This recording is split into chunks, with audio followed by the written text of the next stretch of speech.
Welcome, everybody, to our webinar. We're going to deal with mortgage lending discrimination, the nuts and bolts of assembling and putting together a successful discrimination claim. This is intended to be very, very practical.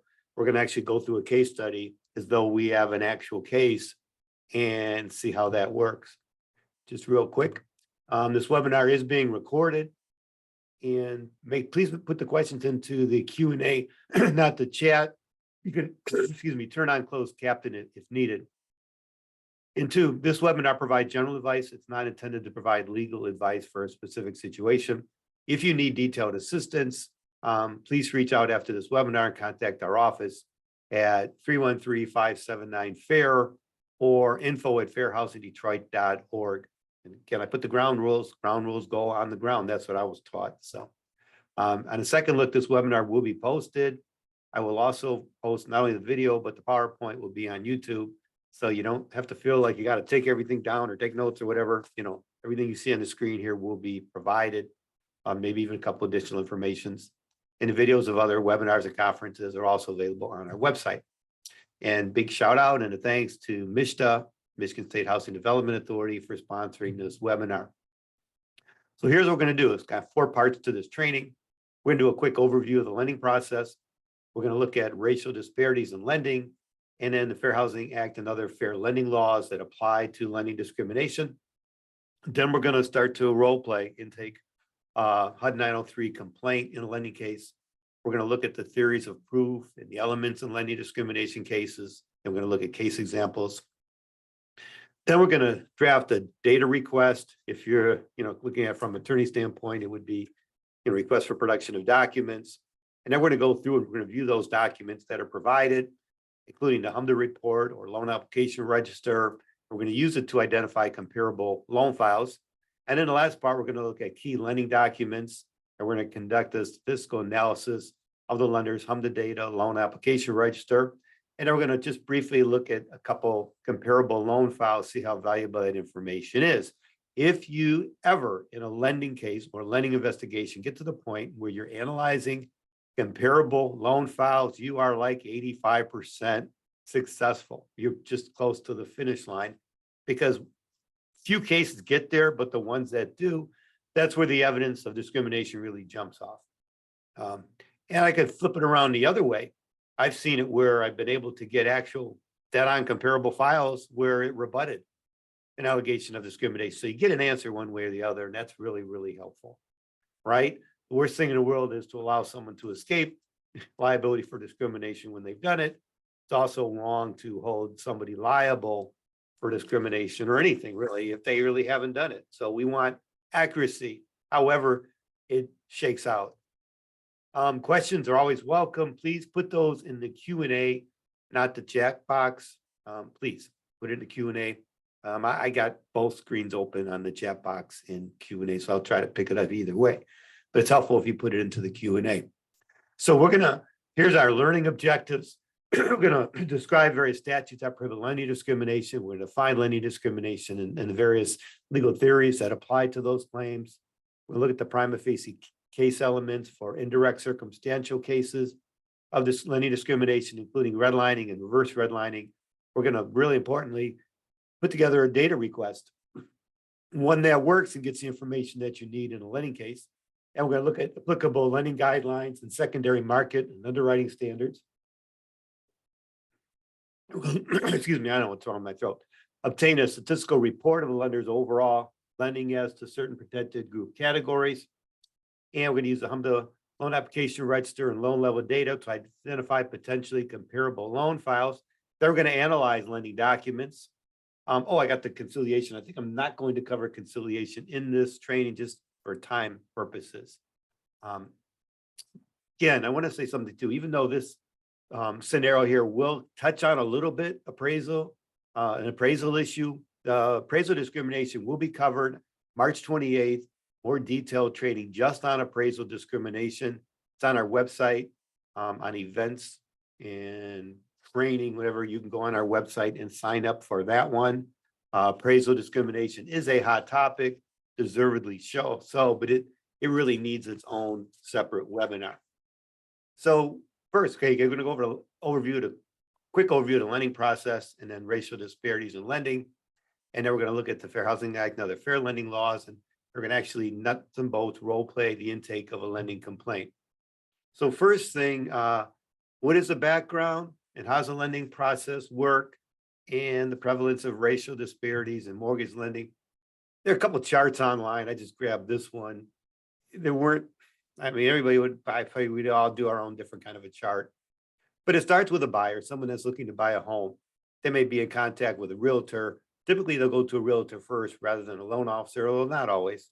And then they will get either a pre-approval, meaning the loan officer has pulled someone's credit report and provided and looked at some income information to get a pre-approval. If it's a pre-qualification, they take the oral or verbal information or maybe written information, but don't actually pull a credit report. That's a pre-qualification. So that's a little bit lesser. It shows less qualifications by the borrower. I mean, a pre-approval would be a stronger way to do it. How does the person come in contact with a realtor? Maybe through advertising. Loan officer, maybe the same way, maybe referred by a realtor. So various ways that occurs. Armed with the pre-approval or pre-qualification, maybe not, right? But the borrower then looks for a new home. Once they reach a purchase agreement, then they take that information, submit the purchase agreement, do a formal loan application. And at that point, they can either lock the interest rate or let it float. They can decide on the various program, depends on how much of a down payment that will be. Then the lender does a couple things. There's a processing where they get the documents and the paperwork for the buyer as soon as possible. The lender also orders title work, pays for an appraisal. The application fee from the borrower will cover the cost of the credit report and the appraisal fee. Assuming it's acceptable, then once all the verifications like the credit report, verification of income, maybe tax returns or tax transcripts for the last couple of years, and verifications of employment, all those types of things are obtained. Mortgage history, rental history, those kinds of things. Then once the whole file is ready, it's complete, the processing is completed, then it goes through underwriting. In almost all, I mean, I don't know if any ones that aren't, that typically it's going to go through some type of automated underwriting process and it's come up with findings, prove eligible, or certain conditions need to be met before the loan can be approved. Let me pull this video off for a second. And then the file underwriting then sends it back to the closing department, whatever conditions or requirements should be met.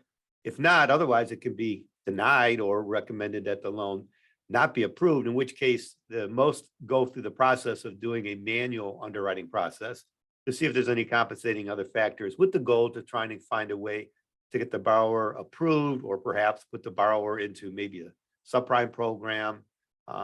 Or, in some cases, it can be just an absolute denial. But assuming it goes forward with the closing process, it's scheduled for closing. And upon closing, then the buyer then owns a home. Then another way to look at it this way, buyer can find a home through Zillow or, I don't know, various online sources and can contact an agent. Then applying for a mortgage. And there's three different types. If I start at the bottom, it says your direct lender like Wells Fargo. That would be a situation where someone applies directly with the lender that will actually handle the loans and fund the loan and do the closing. Credit unions are typically that way. Many major banks are that way as well. So you're just basically dealing with one lender, handles it all the way through closing. An alternative one would be a correspondent lender or mortgage broker. What a mortgage broker does is they're like I don't say a third party or entity, but they receive many, many loan applications and then they shop around among various correspondent lenders, or they could possibly do it through a direct lender and obtain their services. They can obtain maybe the best loan product that would fit the borrower's situation. If you go to a direct lender like Wells Fargo is going to put people into a Wells Fargo loan program because that's what Wells Fargo does. Most of the other ones would do the same thing. When someone goes to a mortgage broker could choose from a variety of various lenders. Typically, and I'll use Michigan example because we're like the mortgage capital of the country. A direct lender would be Rocket Mortgage, formerly Quicken Loans. They would be a direct lender. They're number one in the nation as a direct lender. The number one correspondent is United Wholesale Lending. They're based in Pontiac. Rocket or Quicken is based in Detroit. But we had a situation where, there was a complaint raised about wholesale mortgage, and it was done by a mortgage broker in the state of Washington, all the way across the country. And so what the mortgage broker does is the mortgage broker does all the processing, gets all the information on the borrower, the income, assets, everything, and then takes that whole file and then submits it to a correspondent lender. And in this case, it was United Wholesale Mortgage, and United Wholesale Mortgage then makes the underwriting determination. Underwriting means risk, whether or not the borrower should be approved, and if so, what the terms and conditions of the loan would be. That's what a correspondent lender does. So it's a little bit different. When it proceeds to closing, the correspondent lender will often be the one that will supply the funds needed to close on the loan.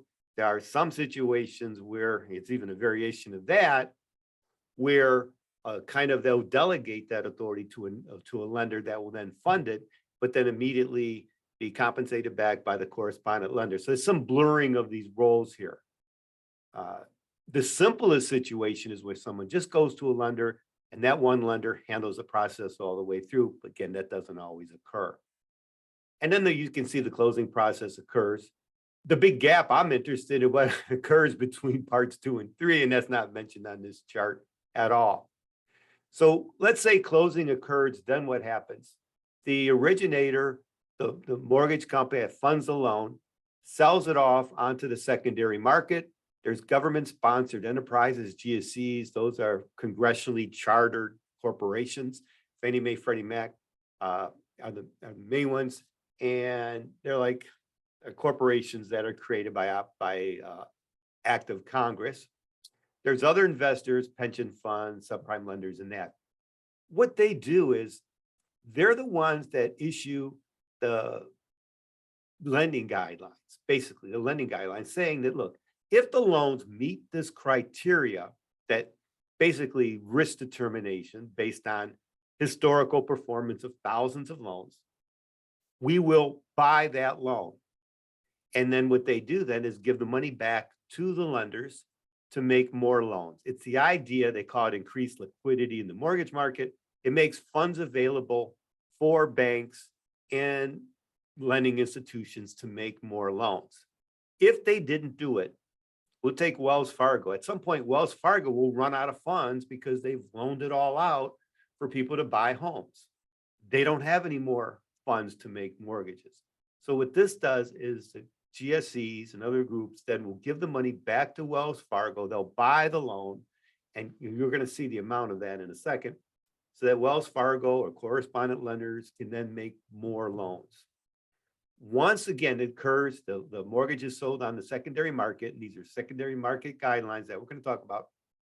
Then it gets split. There's a servicer, and there's guidelines when it comes to servicing. Servicing means what occurs after the loan is closed, and then the big borrower begins to make payments on the mortgage.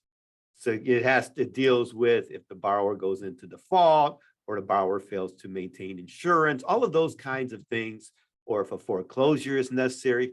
All of those things are governed by servicer guidelines. So if you look, for example, on Fannie Mae's website, you're going to see selling guidelines and servicing guidelines. Both of those play. There's also primary mortgage insurance. If someone is financing more than 80% of the value of the home, then there's PMI, private mortgage insurance is required. Private mortgage insurance has its own guidelines and standards as well. If someone doesn't qualify, if it's required primary mortgage insurance and someone doesn't qualify under those standards, the loan will be denied due to the standards of the primary mortgage insurance. And here's kind of another way of looking at a flow chart. I'm not sure how helpful this is. The reason I like this is because you notice In the it says at the bottom, says AUS, automated underwriting systems. I didn't see, right, in the earlier ones, I didn't see the automated underwriting system. I don't see it in here, but it's actually a major important part of the mortgage underwriting process. There's probably not going to be a case that you don't have where if a case proceeds further and you get the whole loan file where you're not going to see the underwriting, the automated underwriting system and automated underwriting report. Very, very important. At the bottom, it says AUS approved ? At the bottom, it's got a X, meaning it wasn't approved. File suspended and sent back to bank for second level review. That's probably manual underwriting, which occurs at that point. So here's, I'm not going to go through this, but this is what happens. Your mortgage then becomes a bond. What happens is the mortgage gets pooled with thousands of others into a pool of loans. And there's various rating classes, AAA, AA, B, AA, and B, whatever. And then they get pulled in there and they become a security, meaning people can buy shares of those based on the likely performance of those loans. And it can be investors, can be hedge funds, investment banks, pension funds, insurance companies. And those where the money ends up going right back up to the top to the mortgage lender who can then make more loans. And again, what happens is what? They're making the loan subject to the standards or the requirements, the guidelines of Fannie Mae, Freddie Mac. If it's FHA, it'd be the FHA guidelines. If it's a USDA loan, it'd be the USDA guidelines and so forth. So every kind of loan lending case you're looking at, you gotta, first thing I want to know, what loan program was it? Because that's how the process starts. Rare situation, you want to say, well, maybe they put somebody into one type of loan, they should have considered another. It's a little bit difficult, but that's another way to show it as well. So anyways, that's kind of a real snapshot overview.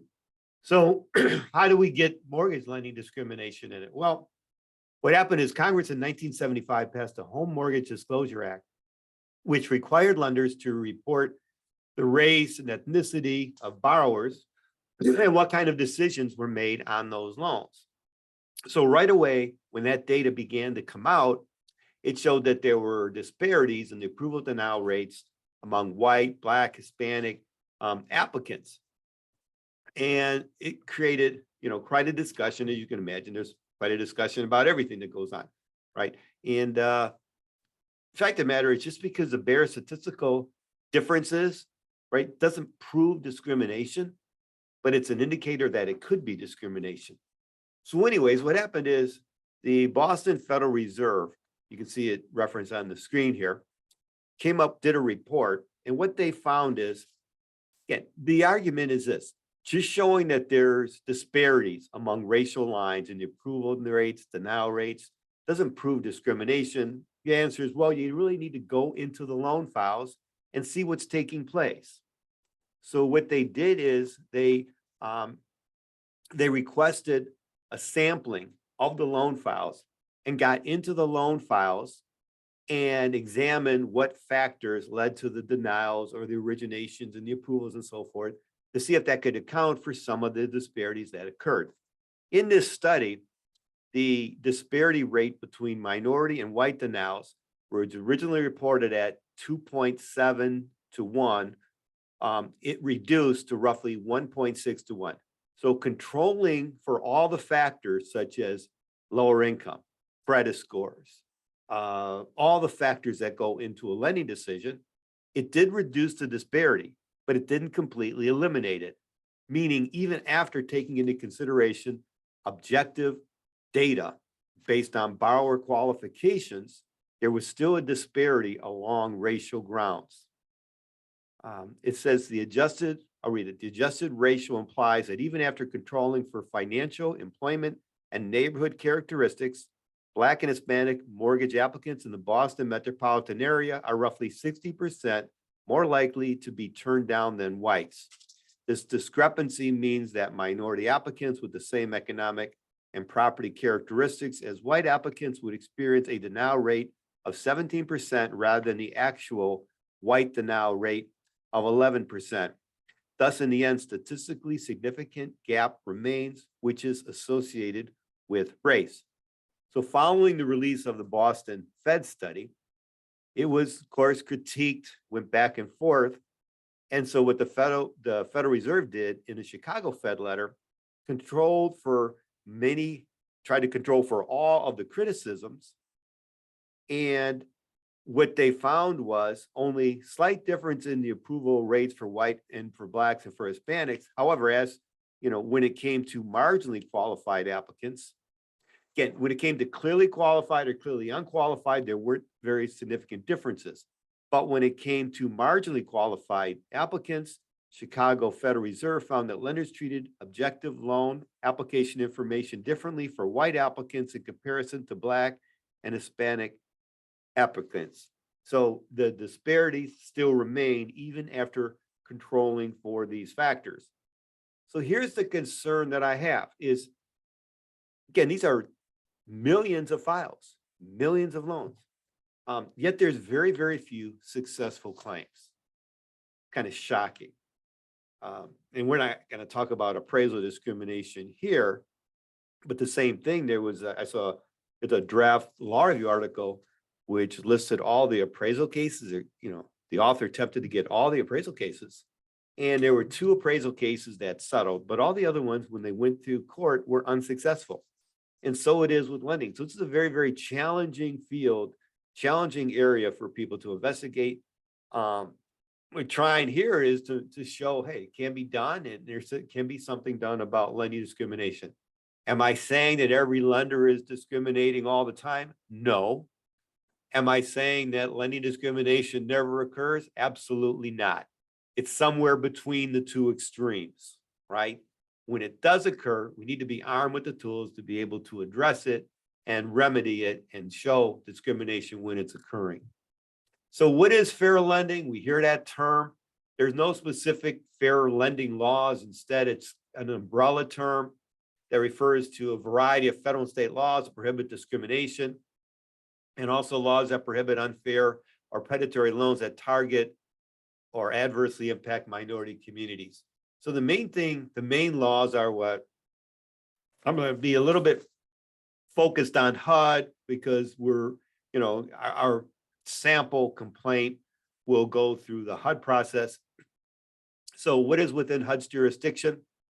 HUD covers the Fair Housing Act, and HUD's fair housing regulations are critically important.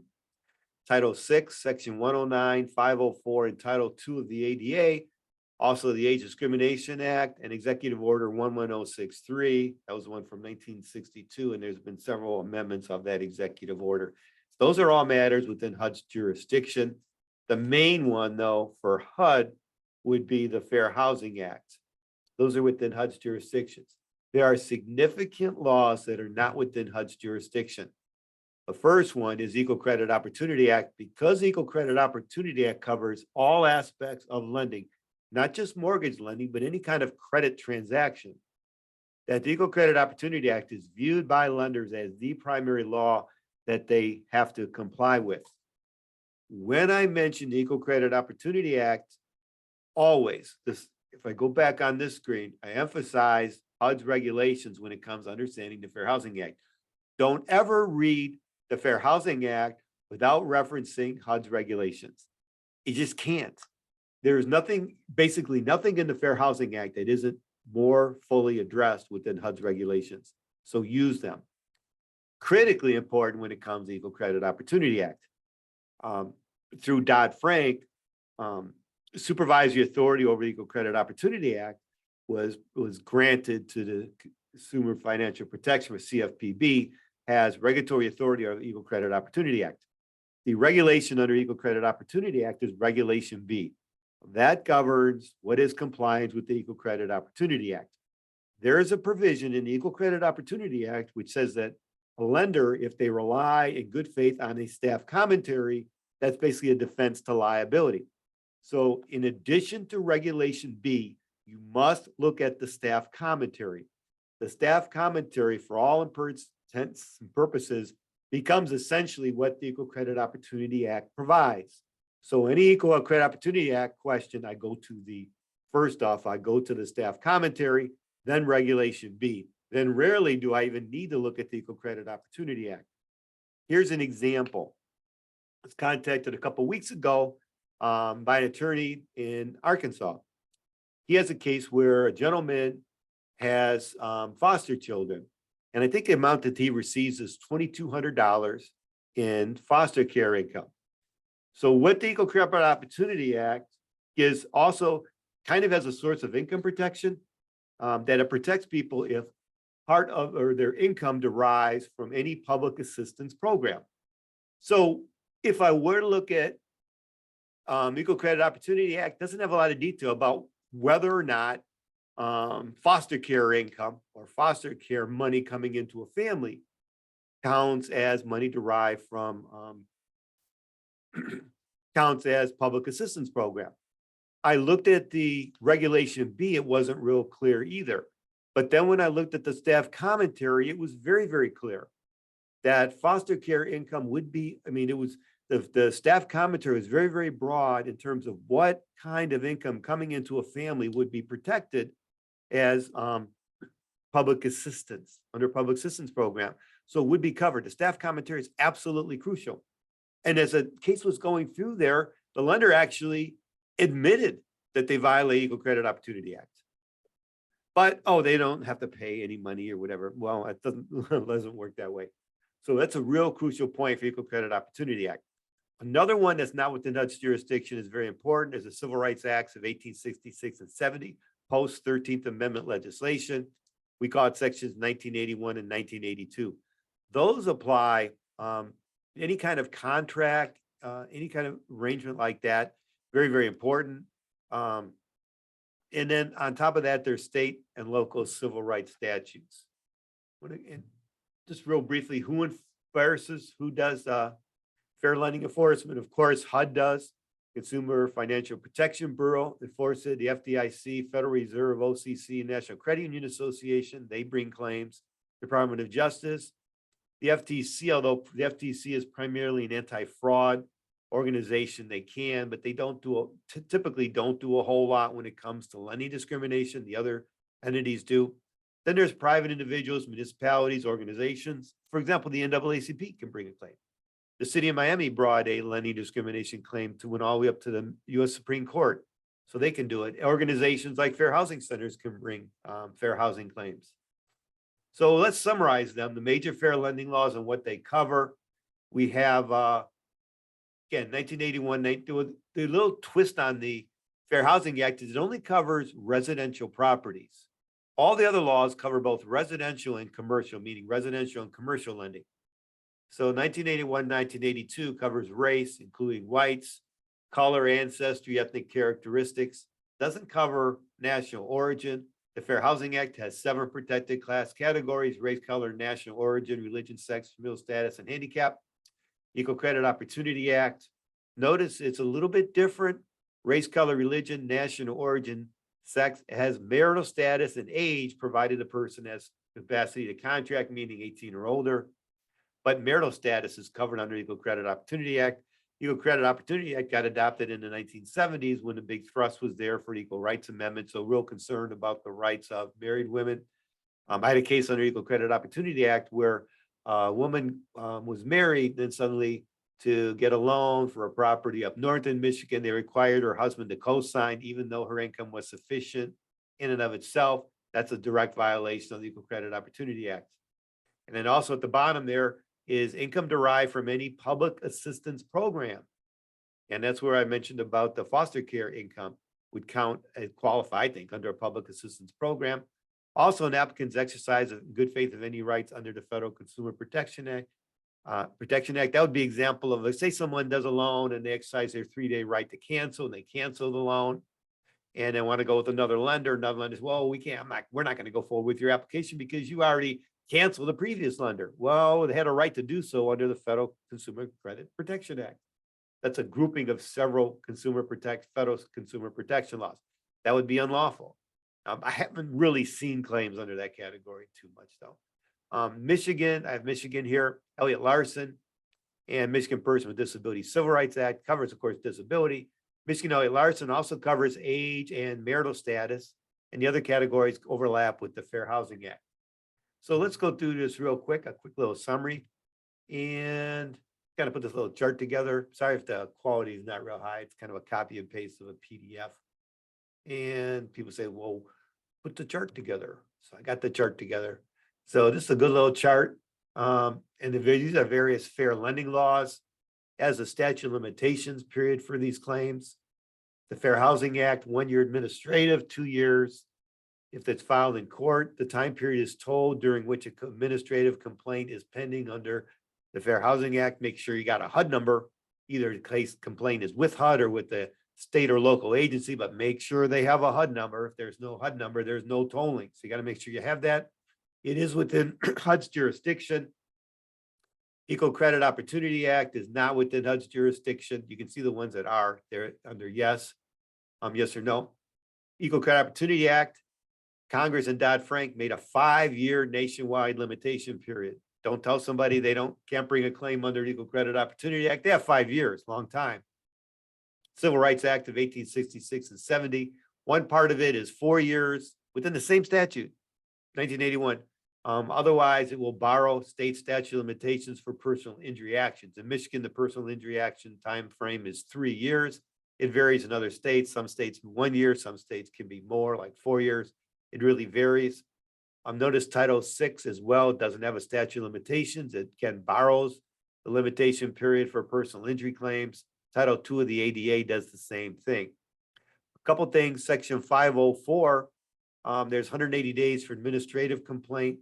I believe 504 also uses the limitations period for personal injury claims. Section 109 on Title I of the Housing and Development Act of 1974 is only administrative enforcement only. And Title II of the ADA, that of course covers disability. That's also based on the limitations period for personal injury claims. And the Age Discrimination Act of 1975, there's administrative, you must file an administrative complaint and do so timely in order to bring that claim. And if you look at those are the protected class categories, see it's kind of a patchwork, right? Just a real patchwork of, these are just the federal laws, but you can show that there's overlapping coverage. There is a little twist in the Equal Credit Opportunity Act. It does not allow recovery under the Equal Credit Opportunity Act for discrimination and the Fair Housing Act or any local, state or local civil rights law. So it has an election of remedies provision. The main thing about the Equal Credit Opportunity Act, though, it caps punitive damages at 10,000. That 10,000 cap used to be in the Fair Housing Act. Congress removed it in the 1988 amendments. So the Fair Housing Act has no cap. We're going to talk a little bit about that, whether you should bring a claim under the Fair Housing Act or Equal Credit Opportunity Act. There's pros and cons depending on the claims that are being asserted. So here's a handy little chart. So here, now we're going to get real specific. Let's start going through our case study. We didn't take a sample HUD 903 complaint. Again, if you have questions, comments, please put it in the Q&A. I suppose I'll put in the chat as well, but I do want to hear from you. I don't consider myself perfectly at explaining things. I'll put it that way. So any comments, suggestions, need for clarifications, please speak up, put it in the chat or put it in a Q&A. So here's our sample HUD 903 complaint, and we're going to go through this in quite a bit of detail. So again, this is fictitious. This is not suggesting or implying a violation. Okay, this is a role play example. Some of the data and the things are changed, for instructional purposes. Charles complainant, and his email address is ccomplainant@gmail.com. That's fictitious. His daytime phone number is 313-987-6543. Evening phone, 313-345-6789. You get the idea. Okay. And what happened is, he says, I applied for a loan from Quicken Loans in late August 2007 to purchase a new home. I was qualified with good income and a high credit score. In October 2007, Quicken denied my application. So that's for question one. What happened to you? Question two, why do you believe you're being discriminated against? I saw in an article about blacks being denied loans more often than whites. The article made me realize that I was discriminated against by Quicken Loans. I believe that Quicken Loans would not have denied my application if I was white. And when discrimination occurred, 10/10/2007. Okay, so that's his allegation. Is that sufficient for a complaint? Yeah, I think so. Right? Doesn't take much more than that. And the information and the data, it's something that needs to be obtained during the investigation. So looking at that complaint, what sections of the Fair Housing Act would apply to the complaint? And what sections of HUD regulations would apply? And then any policy statements. So we're going to go with the first one, right? What sections of the Fair Housing Act would apply to this complaint? Well, we have Section 805 of the Fair Housing Act, 42 United States Code, Section 3605, discrimination in residential real estate related transactions. And it says it'd be unlawful for any person or other entity whose business includes engaging in residential real estate related transactions. What are residential real estate related transactions? And that's defined in Part B, meaning any of the following: the making or purchasing of loans or providing other financial assistance for what? Purchasing, constructing, improving, repairing, or maintaining a dwelling or secured by residential real estate. So it has to be residential related, but it covers all aspects of residential lending. And notice it could be also can include the selling, brokering, or appraising of residential real property. So it makes it unlawful in any kind of residential real estate financing transaction, right? Making or purchasing of loan. When it says making or purchasing of loans, rather, the making is the origination, making a loan for someone to buy a home, construct a home, improve a home, repair a home, maintain a home, or even like buy, vacant land used to construct a home would work. And it says a making or purchasing. Purchasing refers to the secondary market when loans are bought. I had an anecdotal story one time, I never got the records in that, but this lender, was kind of shady group. But they were pooling their loans to sell on the secondary market. And they said, well, hey, we need to pool our loans to sell in the secondary market, but don't include any Detroit loans in that pool. That's illegal, right? That's excluding a minority community or predominantly minority community when it comes to the purchasing or selling of the loans on the secondary market. That's unlawful. So HUD in Congress in Section 805 is trying to get at both of those: the origination of the loan and the selling of loans on the secondary market. Okay, and here's the issue with this. This is very, very general. Doesn't get into a lot of specifics in Section 805. Question. Here's the kind of question is this. What about reasonable accommodation? Say someone needs a reasonable accommodation in order to get a loan. 805 doesn't even talk about that, does it? Doesn't talk about that. So when it comes to Section 805, I'm not sure you have a right to a reasonable, there's case law, and it says that you don't have a right to a reasonable accommodation under Section 805. If that's the situation, I may consider adding an 804 claim. 804F, F3 claim for denial of a reasonable accommodation. I don't know if a reasonable modification would apply when you're getting a financing transaction. Another one example would be also, say discriminatory statements are made during the lending process. And, discriminatory statements are clearly covered under Section 804C or 3604 subsection C, but it doesn't really mention discriminatory statements here. I don't think that is really a problem, because I think that if there are discriminatory statements made, there's policy statements, and another authority would say, well, that's still a violation of 805. 805 doesn't specify whether it's a discriminatory statement, direct, indirect, circumstantial evidence. It doesn't get into all of those kinds of details. It would still be a violation of 805. On one of the appraisal cases, the plaintiff brought claims under Section 804 and 805, and the court threw out the 804 claims. So you don't need 804. The only real example, I think, where you would really want to consider it would be if there's a claim about denial of a reasonable accommodation. Then you probably want to include 804. Historically, going back many years, there were cases that did include both 805 and 804 in lending cases, but now they're pretty much all going with 805. So the answer is this: in the HUD 903 complaint that we talked about, what section of the Fair Housing Act would apply? We're just going to go with 3605 or section 805 would be the one that we use. So next step, what sections of HUD's implementing regulations that could apply to the complaint? HUD's implementing regulations are found under subpart C, 24 CFR subpart C, and you can see from 100.110 all the way down to 100.148. The main ones is, 100.110, 115, 120, 125, discrimination purchasing a loan, that's on the secondary market. 130 is discrimination in the terms and conditions. And 135 is the selling, brokering, or appraising of residential real property. And then the other ones have to do with self-testing, privilege, and so forth. So these are the main ones. We're going to look at a couple of them and see which ones would apply to the claims of Charles complainant.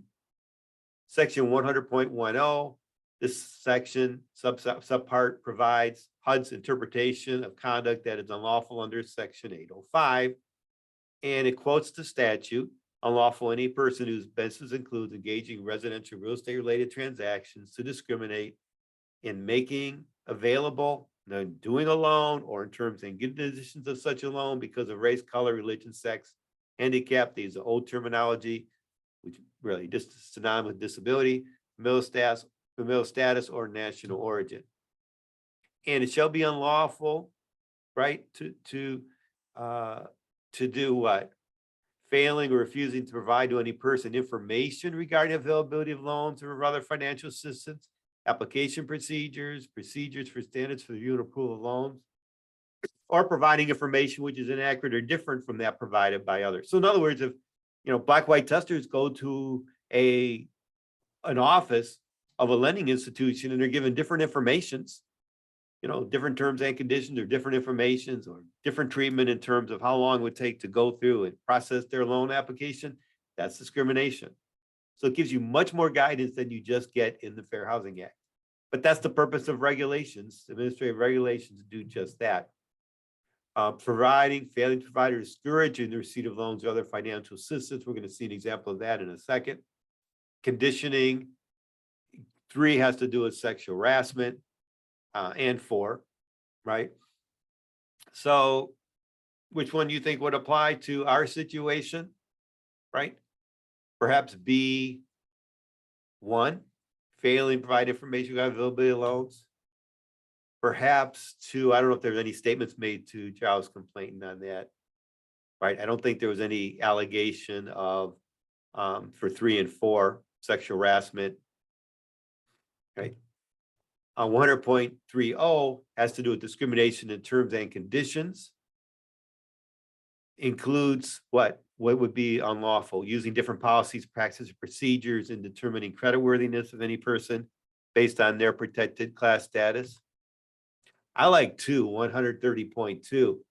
I had a case where I actually quoted this in the jury instructions. It was accepted and it got read to the jury, showing that under the Fair Housing Act, it's unlawful to determine a type of loan or other financial assistance. Basically, the borrowers in that case, I think the mortgage payment was about $980 or so for a 15-year loan. At the time they went all the way through the underwriting process, ended up closing for about the same interest rate, or not the same interest rate, closing for the same mortgage payment, about $980 or something along it's $900 range.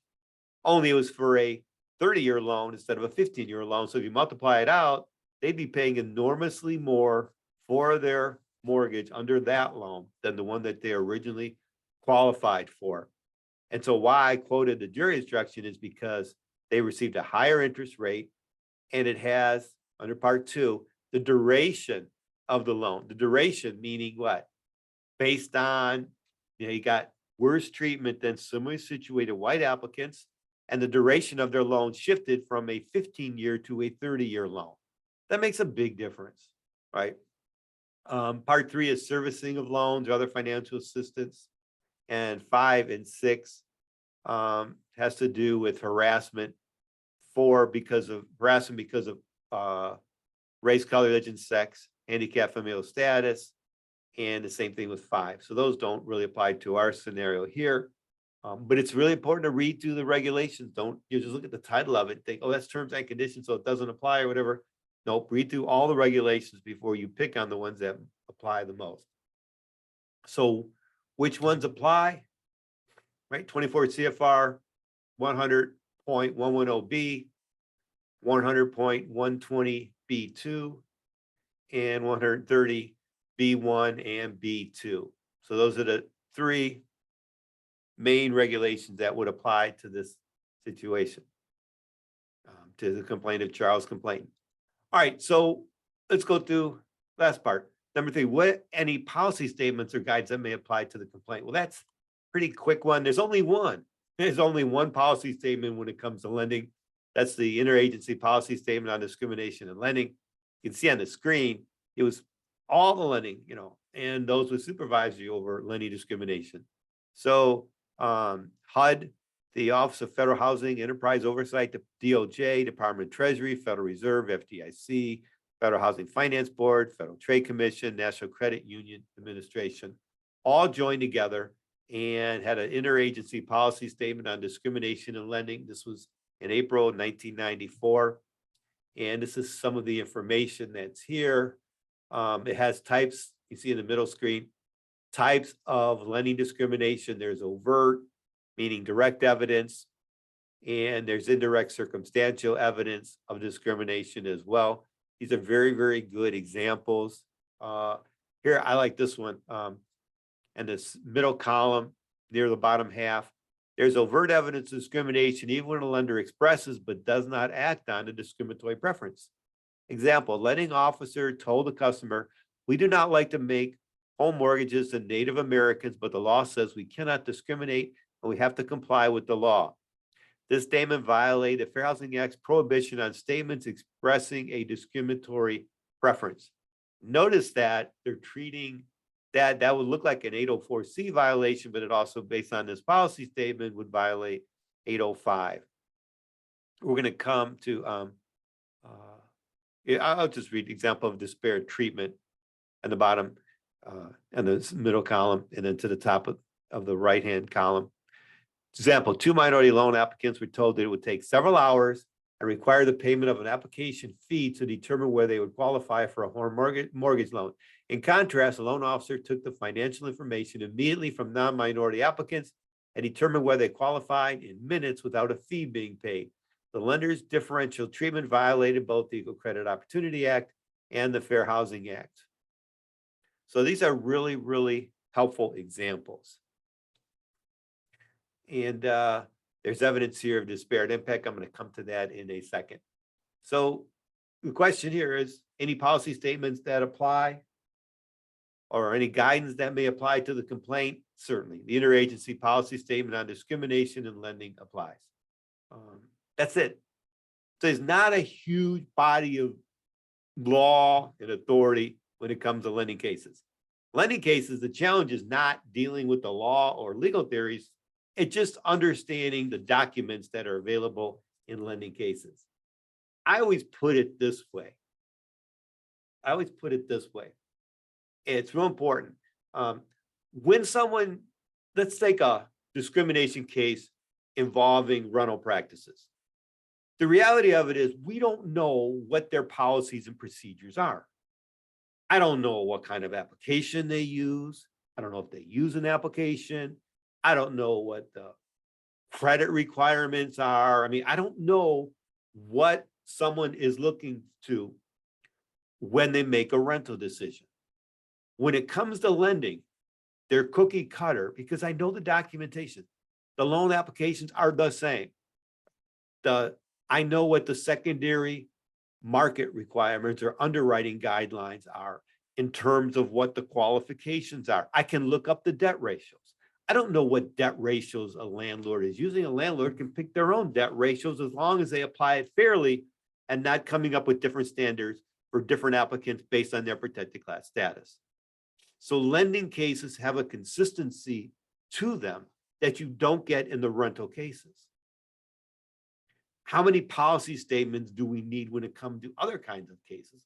Tons of them, right? There's so many policy statements and they're very helpful guidance. There's some on reasonable accommodations, reasonable modifications, criminal record, zoning. I mean, there's policy statements on all kinds of different things, right? But when it comes to lending, they all tend to be the same. And so I think it's a little bit, once we're more familiar with what occurs in lending and what documents are available, then it makes them a little bit easier to do. So I have an automatic way of handling it. I hope that's helpful. So let's go through the next part. Legal theories and proof elements in lending discrimination cases with some case examples. So I group it this way into three categories. Traditional discrimination based on protected class status, meaning someone is turned down because of their age or race or ethnicity, or they're Hispanic, or they have a disability. That's traditional discrimination. Redlining doesn't have to do with them discriminating against a particular borrower per se, but the discrimination is based on a particular geographic area or community made up of persons from a certain protected class. And then reverse redlining is the opposite. Rather than area being excluded like it is in redlining, it's a reversal of it.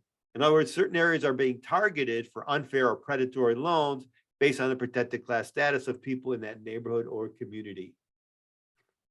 So let's go through the first one here. Is before we even get to, regardless of the kind of discrimination claim, can cause or even a verdict be found in a lending case based on direct evidence?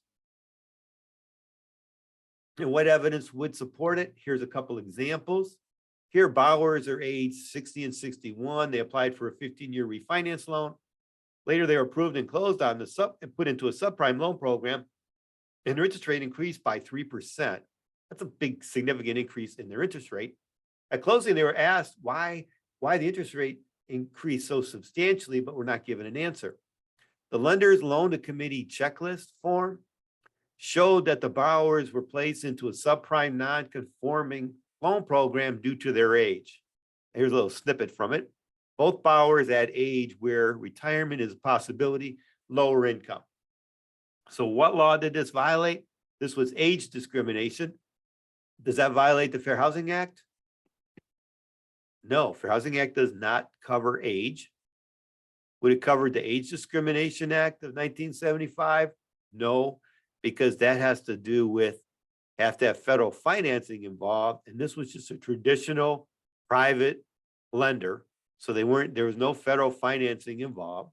And so we're left with Equal Credit Opportunity Act, provided they have the capacity to contract at 60 and 61. Certainly they have the capacity to contract.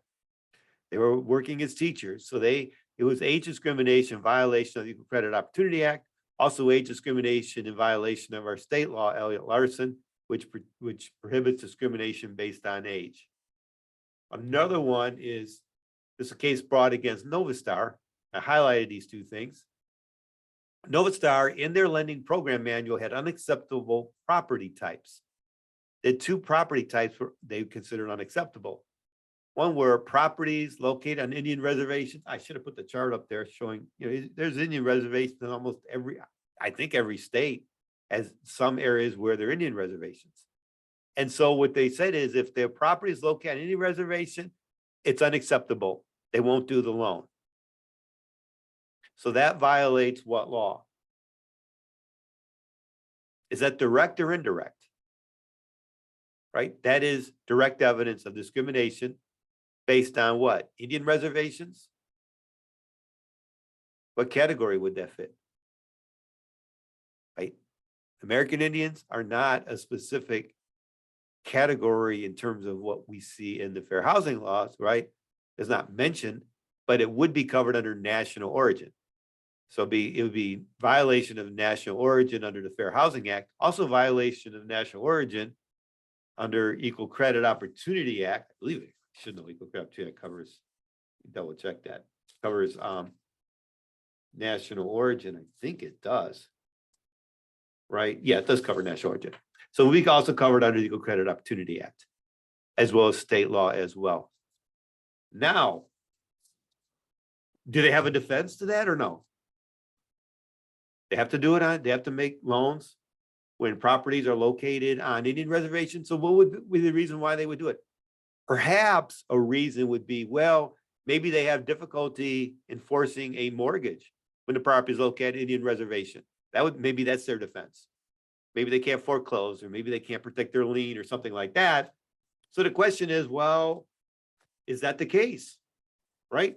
Often in that kind of a situation, you just contact the tribe and say, hey, will you allow us to enforce our mortgage in state court and still make those loans? What I'd want to know is what other lenders doing. The way it looks here is just on this alone, Novastar has basically redlined Indian reservations as being unacceptable for making loans. And that's why a case was filed against them, correct? So yeah, so if they're the only ones not doing it, that's a problem. If others aren't, my gut feeling is this is not occurring for other lenders. I've never seen this other than occurring with Novastar. I believe they corrected it during the settlement of this case. Okay, so here's another one. Properties used for adult foster care.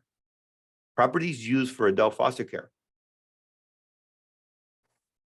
Is that age discrimination or another protected class category? So they would do juvenile foster care or child foster care.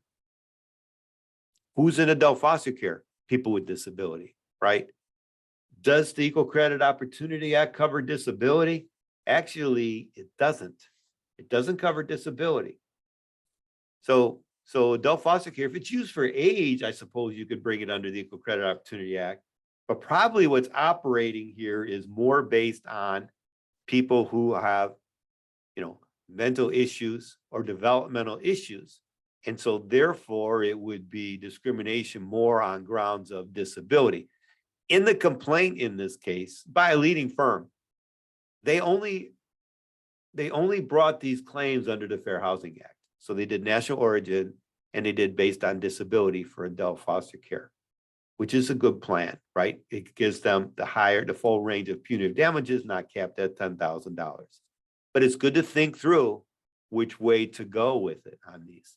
So again, the point is what? You can have discrimination proven through direct evidence, certainly.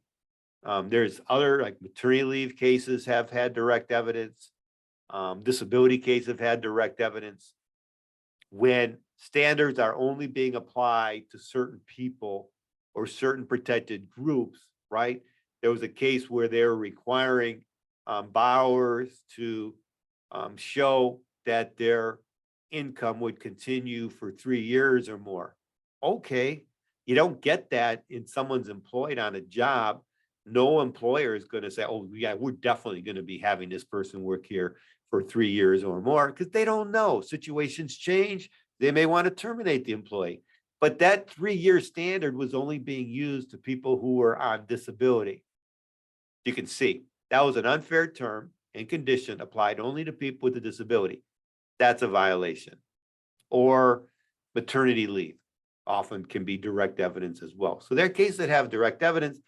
I put it this way, they're just as likely to have direct evidence in a lending case as you get in any other kind of case, like rental, sales, just as likely. So be on alert for situations that can give rise to a claim for direct evidence. But like other areas of fair housing, most of the cases involve indirect circumstantial evidence. And so what are the elements of a prima facie case based on race involving adverse terms and conditions, or prima facie case lending discrimination involving redlining? Redlining, most of the redlining cases involve appraisal practices. So when it comes to lending claim based on race involving adverse terms and conditions, pretty well accepted, except in the Seventh Circuit is the only place that hasn't accepted this. They have their own formulation, but in all the other places of the country, they use it. Complains of member protected class, and parenthetically, respondent is aware of the complaints protected class status. Sometimes people disclose their race on the loan application. Others do it online and they don't. So that's why I put it in there that you have to make sure the lender is aware of the protected class status. Second, the complainant applied for and was qualified for a loan. Some courts will split that into 2 and 3. Complaint applied for being 2, and the complaint's qualification will be 3, and then number 3 will end up being 4 under that formulation. I like it that way because it separates out the application from the qualification, just easy, conceptually easy to work with. That's what we're going to do here. And the third, the respondent rejected or otherwise failed to approve the application on favorable terms and conditions despite the complaint's qualifications. And the fourth one, responded to continue to approve loans or provided more favorable terms and conditions to a contrasting class of applicants with qualifications substantially similar. That's the prima facie case. Once evidence is shown to establish it, it creates, this is the complainant's burden of proof to show each of these elements are met. And then the burden then shifts, burden of production, not of proof, shifts to the lender to show one or more non-discriminatory reasons, assuming the lender does that. If the lender doesn't, the presumption remains and it can result in a finding of liability. If the lender comes up with one or more non-discriminatory reasons, then the burden, again, the burden of proof always remains, burden shifts back to the complainant to show that those reasons are false and pretextual. If the complainant does it, then it goes to a trial or for a judge or a jury, which then determines based on all of the evidence whether or not there has been unlawful discrimination. That's the way the prima facie process works. Now, lending discrimination involving a denial of a loan, most of the redlining cases are appraisal cases. 5 elements here. Housing sought to be secured is located in a minority neighborhood. Notice it doesn't say the complainant is a member of protected class, as it did previously. No, the discrimination here is based on the neighborhood or community where the home is located. So there could be a white plaintiff bring a claim for race discrimination, Black, because the home was located in a minority neighborhood, and minority neighborhood, predominantly minority neighborhood, that's facing discrimination when it comes to loans. So the housing has to be located in minority neighborhoods. Often those claims will be brought. I did do one brought by a white couple whose home were located in a minority neighborhood. Second, the complainant applied for a loan to purchase housing located in a minority neighborhood. An independent appraisal concluded the value of the housing equal to the sale price. The complaint was creditworthy and the loan was rejected. It's a very, very low threshold, yet very few cases have been successful. And we'll talk more about that when it comes to our appraisal webinar, I think, March 28th. Then there's each element of a prima facie case of lending discrimination involving predatory terms targeting a portion of a city where elderly residents reside. This is reverse redlining. And these are the elements for a reverse redlining case. Complaint is a member of protected class. Here, they do have to be a member of protected class, the way courts have formulated it. The complaint, and I'm not necessarily fully agreeing with that, but that's what they're, that's how they formulated it. The complaint applied for was qualified for a loan. The loan was provided on grossly unfavorable terms, and the respondent continues to provide loans to other applicants with similar qualifications, but on significantly more favorable terms. Very important asterisk, according to the cases, if it's shown by direct evidence that the lender intentionally targeted the complainant for an unfair loan based on the complaint's protected class membership, the complaint does not have to show the fourth part, that the lender provided loans on more favorable terms to others outside the complaint's protected class. But you got to show that there's been some marketing or targeting, and then the first 3 have to be shown. This is a case here, Immigrant Savings Bank, Immigrant Mortgage Company is an example of reverse redlining. They targeted minority borrowers who have poor credit but had significant equity in their homes. Lending is supposed to be, residential lending is supposed to be based on the borrower's income and assets, not on the value of the home. The goal is not to take somebody's home. The goal is to finance and have the loan repaid. But here you can see they're doing the opposite. And they even marketed this product as being designed for borrowers who were dismal or scary credit, had a no-doc loan, didn't look at the borrower's ability to pay. Here's what's really significant. They did the loans based on the value of people's homes. Homes with large equity were considered attractive to these lenders. If the borrower fell behind on the payments, they imposed an automatic 18% default interest rates. That's a high interest rate, that's a credit card rate, forcing many to sell their homes or face foreclosure.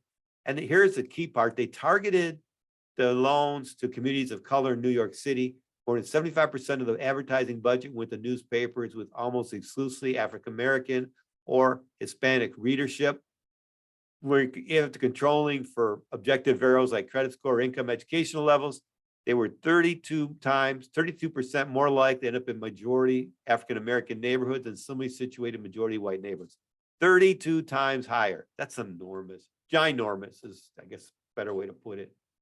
The combination of these factors, right, lending to people with low credit score or scary credit, high equity in their homes, and exorbitant default interest rate created a disastrous result. Many borrowers lost their homes.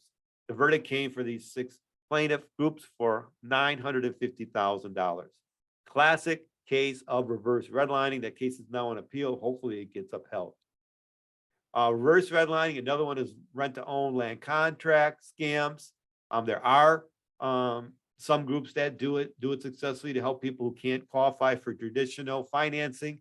Other times, these kind of rent-to-own scams target minority communities. The seller finances, the landlord wears 2 hats at the same time.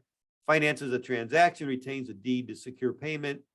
The buyer pays rent or land contract payments and exercises an option to purchase by paying, after paying so many rental payments or more, rental payments, they have the right to buy the home or receive the deed. And once the seller has received sufficient payments from the buyer, they give good title to the buyer. And again, it's legitimate. There's nonprofits here. We have Southwest Solutions, use those to assist buyers that couldn't otherwise obtain traditional financing. But here's the problem. If it becomes legitimate, reverse redlining when it targets minority and other protected class groups. And here's where it becomes really unfair. It shifts onto the buyer or tenant the requirement to repair the property, maintain the property, pay tax bills, pay property insurance, all of these things. And basically the seller / landlord puts not a dime into the property. Then if the buyer then defaults in making any of those payments, which typically is going to occur, things just happen with homes, almost no, unless there's a group like Southwest Solutions or some group assisting, these things fail all the time. And if you think I'm wrong, show me a situation where that has worked for somebody, right? I did one, but it took months to chase the seller down to get the deed. The seller wouldn't give us the deed. But if there's any failure on any of the payments, then right away, the seller or landlord shifts, puts on the landlord tenant hat, and then immediately moves to evict. Here's where it becomes a lending violation. Why does in a typical lending transaction or sales transaction, someone buys the home, they get financing, the seller gets paid, the buyer then moves into the home, and then there's a financing transaction, which is the mortgage, right? The mortgage is there to secure payments under the promissory note. That's the way it goes. And then the buyer then will pay taxes, insurance, and all of those kinds of things like a typical home buyer would, who's then moved into the home. But what they receive from the seller or what they see from the lender, they receive standard disclosures, truth in lending, all the disclosures that occur when you have a financing transaction. Courts look past the scenario and they say, wait a minute, why is the seller holding on to the deed? Well, the seller's holding on to the deed, meaning, hey, buyer, tenant buyer, if you don't make all the payments for taxes, insurance, rent, all of these things, I'm not going to give you your deed and you won't be owning the home, right? The courts will say they'll call that an equitable mortgage situation. Virtually every state, I don't know of a state that doesn't, has equitable mortgage. If you look up equitable mortgage, you'll see it will take that transaction and treat it like a lending transaction. Therefore, since there's been no Truth in Lending Disclosure Act disclosures, right, there's a violation. So automatically, The buyer in that situation would have the opportunity to rescind the whole transaction, get back all of their payments, anything that they've done toward that home, and be made whole. The challenge with that is it has to be done quickly, right? They have 1 year to bring a claim under the Tooth and Lending Act, or I think it's 3 years total. But basically, it's complicated in terms of the time requirements for bringing a Tooth and Lending Act claim. But that's another one. Again, the point is what? That this is another situation of reverse redlining. And this is a reverse redlining in a foreclosure rescue scam. This is a flyer that was sent to African-American homeowners, and it uses handwritten communications and make it seem like, oh, this is just written just for this particular family when it wasn't. And it urges the mortgage homeowners to ignore their own mortgage company. Don't listen to mortgage company or their attorney. They don't care about you. Well, some do, actually. Some do. They're supposed to. And then here's where it becomes discriminatory. They make it appeal to racial solidarity. We tell you what they won't. They can't stand to see young brothers doing what they do. So this was foreclosure rescue scam. They received money from people in minority neighborhood, appealing to Black homeowners, right? Black and brown homeowners, and acting like they were out to help people when they weren't. They were there to exploit. Terrible. But that's reverse redlining in a foreclosure rescue scam. And one more theory about disparate impact. What are the elements for disparate impact? This is in HUD's regulation, right? 24 CFR 100.500 has 3 standards. Plaintiff or borrower has to show a facially neutral policy or practice that actually or predicted results in disparate impact on a group of persons or perpetuates segregated housing patterns. Then the lender then has the burden to show a legally sufficient justification that the policy is necessary to serve one or more substantial, legitimate, non-discriminatory interests. The Fair Housing Act doesn't say business necessity like they do in employment, because many housing transactions are not business arrangements in a strict sense like you would get in employment settings. However, the legally sufficient justification must be supported by evidence and can't be hypothetical or speculative. If a lender shows that, then the plaintiff or borrower has to show that there is another practice that the lender could achieve the lender's substantial, legitimate, non-discriminatory interest without with a less discriminatory effect. The joint statement has a couple good examples of this, of disparate impact. On the first one, a lender's policy not to extend loans for single-family residences for less than $60,000. The policy has been in effect for 10 years. The minimum loan amount policy is shown to disproportionately exclude potential minority applicants from consideration because of their income levels or the value of the houses in the areas in which they live. The lender will be required to justify the business necessity for the policy. Typically, lenders, regulators, if they see a minimum loan policy, they will block it, stop it immediately when they become aware of it. There was just the DOJ brought a claim against Luther Savings Bank. I believe that's the name of the entity. They had a $400,000 minimum loan policy. Imagine the minority communities it excluded. And that case was brought for discrimination based under disparate impact based on race, Black applicants, and national origin, Hispanic applicants who were adversely impacted by that policy. Here's another example. And I think this second example could even apply in a rental situation. Certainly it should. In the past, lenders primarily considered net income in making underwriting decisions. In recent years, the trend has been to consider gross income. A lender decided to switch its practices to consider gross income rather than net income. However, in calculating gross income, the lender did not distinguish between taxable and non-taxable income, even though non-taxable income is of more value than the equivalent amount of taxable income. And the lender's policy may have a disparate impact on individuals with disabilities and the elderly, both of whom are more likely than the general applicant pool to receive substantial non-taxable income.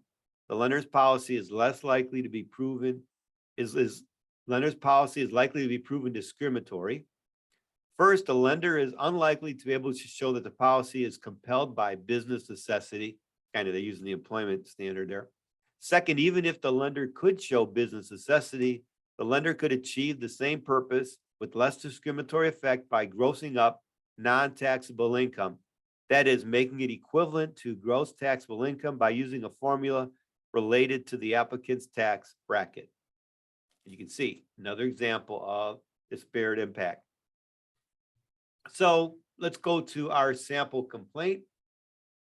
Lending discrimination. Is there any direct evidence of discrimination either alleged by the complainant or obtained during the investigation? Didn't seem like it, right? He felt he was discriminated against because he saw a news report. He got turned down, right? He felt he was qualified and he still got turned down. But he didn't, there was nothing said to him about, we're turning you down because of your race or anything like that, right? So the answer would be no, doesn't seem to be direct evidence. So the question is, what about indirect circumstantial evidence? And what would the elements be for our sample case? Well, I made it into, right? I split, oops, I have a typo here. So first one, the complaint is a member protected class entitled to protection and the respondent was aware of the complaint's protected class. Number two should be the complainant was applied for a loan. Number three, the complainant was qualified for a loan. Four, the lender rejected or otherwise failed to approve the application on favorable terms and conditions despite the complaint's qualifications. And five, respondent continued to approve loans and provide a more favorable terms and conditions with respect to contrasting class applicants with qualifications substantially similar to those of the complainant. I could even make it shorter, right? I could do number four, the lender rejected the application, period, despite the complaint's qualifications. And five, I could say the respondent continued to approve loans with respect to a contrasting class of applicants with qualifications substantially similar to those of the complaint. So those would be the elements of a prima facie case involving indirect circumstantial evidence. And non-discriminatory reasons, we haven't identified those yet. We don't have the records on it, but we are going to get some answers to this. All right, so let's go through. We're going to draft a data request for this case. We're going to review documents and the report, loan application register, and identify comparable loan files. So how to draft a data request or how to draft a document request. What do we want? I like, it's hard doing a webinar, it's easier doing it in person, but these are categories of information that you want. And I don't want, tons of things, right? 4 or 5 categories of information. First thing you want the whole complete loan file. Define it in such a way, when we say loan file, we think, oh, we're getting all the papers in the loan file. No, you're not. Lenders have many different loan files. They have an application file, processing file, underwriting file, closing file, servicing file, foreclosure file, all kinds of files. So make sure you define it and specify it in such a way you want every single piece of paper involving child's complainant. The next thing you want, again, lending guidelines. You want any lending or underwriting guidelines that respondent used during the investigation to solicit, process, underwrite, and sell home mortgage loans, right? You want all the lending guidelines that would apply to this particular loan. And I don't know if child's complainant, I think he has a conventional loan. We don't know, right? If it's a FHA, then you want the FHA guidelines. Now, this we're asking for it from the lender, but once we know it's FHA or VA or conventional or whatever, we also want to do our own research and get the guidelines from the secondary market. That's all available online. Another thing we want are loan programs and rate sheets. And this is conventional. You could ask for more, however you want to define it, but you want copies of all applicable loan programs and rate sheets. The fourth category, we want their HMDA reports. Again, these are vendors repair this on the Home Mortgage Disclosure Act and loan application registers. And you want paper and electronic copies for each. All right, those are the 4 main things. And the last one is you want the electronic database. This electronic database, if you ask for this, when you ask for this, use this exact phraseology, please. Use the exact phraseology. I received this from HUD's Office of Systemic Investigations, their economist, statistician or economist. Maybe a statistician, I don't want to get it wrong. But and I quoted it word for word, and I've used it and it's worked fine. This is what you want to say. A couple pages of this, it'll be available after this webinar, you'll be able to see it online. That's what you want to ask for. You also want a data dictionary for each of them with an explanation of the data fields. So as a result of the request, the following documents, preferably in electronic format, is what you'll get. Loan file, lending guidelines, lenders loan programs, rate sheets. You want public and non-public HMDA data, loan application register, and electronic spreadsheet. And I have them kind of quoted here if you want to look at those another time. You can ask for it word for word. Just be careful the way you phrase it. Here's another copy of the electronic database. What you want, ask for it in computerized database in Microsoft Excel or a format that's compatible with Microsoft Excel. And you want a data dictionary to explain those. So as a result of the data request letter, the following documents came in and should be reviewed: the loan file, lending guidelines, loan programs, rate sheets, public and non-public, HMDA data, and the electronic spreadsheet. So we're going to go a little bit out of order. The complaints loan file, I'm not going to go through that due to privacy concerns. I'm not going to post it, anything on a complaint. So we are going to go through the HMDA reports, the loan application register. Now there's two types. There's redacted, which is a public version, and non-redacted, which is a non-public version. We're going to do the non-public version first. You must ask for the non-public version. Here's what you get. If you look at this, their loan application register for this 2000 year period was a total of 4,634 pages. I did a search for the loan file number. You can see it there. Ended up being what? On page 3317. If you look at that number, right? It shows the loan number, has the application date. It also has the action taken date. I'm going to jump ahead. If you look on the public version, there's no application number. There's no date the application was received, and there's no date the action was taken. The view is that this will disclose information, specific information on a loan file that's not publicly available. So here's question with this is it gives, now I'm going in more detail with it, but often the loan number, that information is filed in the deeds office anyways, but it's treated that way. So if you look at it, has a loan number, the date the application was received was 8/31/2007. The loan type 1, property type 1, loan purpose 1, there is a HMDA guide. It comes out every single year. We could look at the 2007 HMDA guide or 2023 HMDA guide. And the CFPB also has it on their website. It'll tell you what these codes are. You can look at HMDA code sheet, will tell you that. Loan type, I think that's, I can pull it up here. I don't want to guess, but I want to say it's a purchase loan. I'll pull up the loans, right? And so you just used it. You basically used the HMDA guide. Pull it here. I got a manual that goes with this. So if it is loan type code 1, conventional, not insured or guaranteed by FHA VA. So that's the loan type. If the loan type, if it was code 2, it'd be FHA, code 3 VA, code 4 USDA. So property type is 1. You know what? I may have other property type. I want to say owner occupied. Almost there. It's code 1, principal residence. Loan purpose, code 1 is home purchase. Code 2, home improvement.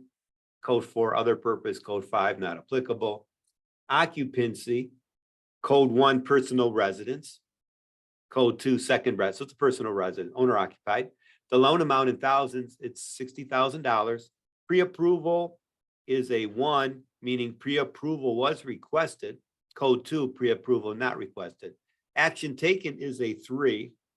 3 is application denied. And the date it was denied was 10/10/27. For the other application taken is code 1, loan originated. Code 2, application approved but not accepted. Code 3, application denied. You can see ours here, it is denied. Code 4, application withdrawn by applicant. Code 5, file closed for incompleteness. Code 6, purchase loan. Code 7, pre-approval request denied, and so forth. So property location gives the MSA, MD, region, state code 26, county code, and census tract. So you can even analyze these things by census tract or location. Ethnicity is A2. I think that's going to be non-Hispanic, right? You pull the there's a better code sheet. Right, they get it here.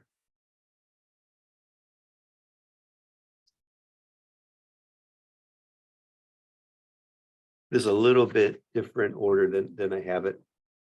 So it takes a minute to flip to it. So code 1, Hispanic or Latino. Code 3, information not provided by applicant, or code 2, which is what we have here, not Hispanic or Latino. Then it's got C, is the co-applicant. 5 means, I believe it's non-applicable. Yeah, non-applicable. Then the race is 1, American Indian. Code 2, Asian. Here you see the race is 3. So code 3 for race. Where's the other page? Oh, I got it here. So code 3, Black or African American. So you can see his application, he is Black. Code 4, Hawaiian, Native Hawaiian or other Pacific Islander. Code 5 is white. You look above, they're almost all white and Black. There's a 1/6. I see a 6 there. Code 6, information not provided. Co-applicant 8, no co-applicant. And then there's sex, gross income 35,000. Type of purchaser, non. It wasn't purchased on the secondary market because it didn't close. And the key thing here is the reason for denial. The reason for denial is code 4. I want the denial reasons. Here it is. It's not, my code sheet's not in the same order as the report. So the reason for denial, number 1, code, well, here it's code 4, which is collateral. Code 1, debt to income. Code 2, employment history. Code 3, credit history. Code 4, collateral. Code 5, insufficient cash, down payment, closing costs. Code 6, unverifiable information. Code 8, mortgage insurance denied. Code 9, other. HOPA status, lien status, so forth. So this gives us a lot of information on our file. You don't have the same information when it comes to this one. You can't even identify the loan file on the public version of the HMDA report, LAR. There are times where I am able to go online on the public version, which is publicly available. The website is a FFIEC, has the website, and then I can, through that process, identify the loan file. It takes a little bit of work. I have a pending appraisal case with HUD, and I was able, through the public version, to identify it. They were turned down because the appraised value is 177,000 sale of a home. The appraisal came in at 87, or it's 179 or 177 base, but it came in substantially less. And it's reported as a withdrawal, even though it really was a denial because the appraisal came in so low. So there's a problem with false reporting. The CFPB is responsible for making sure lenders are accurately reporting on their HMDA data, but they don't always do this. Regardless, I like the fact that this gives me a good window into what the lender's records are, because this is what they reported to the federal government as to what they did. All right. Again, I'm not trying to be abstract. All of the information that we are going to get, we're going to plug into our prima facie case. to see if we have evidence to show a lending violation. All right, so here's the electronic database. I'm not using it, it's really an Excel spreadsheet. I just took the top couple columns of it, or couple rows of it, and the header. It has the loan numbers, application dates, loan types, property types, loan purpose, owner occupied, or non-owner occupied, loan amount, pre-approval, requested or not requested, applicant ethnicity, co-applicant ethnicity, applicant race, first applicant or any co-applicant ethnicity, and has the race, gender, any co-applicant gender, total income, type of purchaser, if it was purchased on the secondary market, if it closed, rate spread, HOPA status, lien status, lock date. You can search through the database by loan officer and underwriter. They're all listed. Client, it's a code just for their clients, co-client code. If it's blank, it's because there isn't a co-client. I took out the names of the clients. I took out their state, zip code, property, street, city, property, state, property, zip. And then it has the loan channel, retail, meaning someone went directly to that lender to buy it, or whether it's correspondent, it came to another lender. The term and loan, 360, 30-year, 18-year would be what? 880 months, 15-year, and so forth. These are the product types, product description, product category. You can see all the information that's available here, whether it's fixed rate or adjustable rate mortgage, loan to value, combined loan to value, appraised value of the home, purchase of the home, debt to income ratio, housing expense income ratio, credit score, low, median, and high credit score. Under their lending guidelines, the median credit score, the middle credit score is the one that's used for underwriting purposes. When I say underwriting, I mean risk analysis for purposes of the lending guidelines.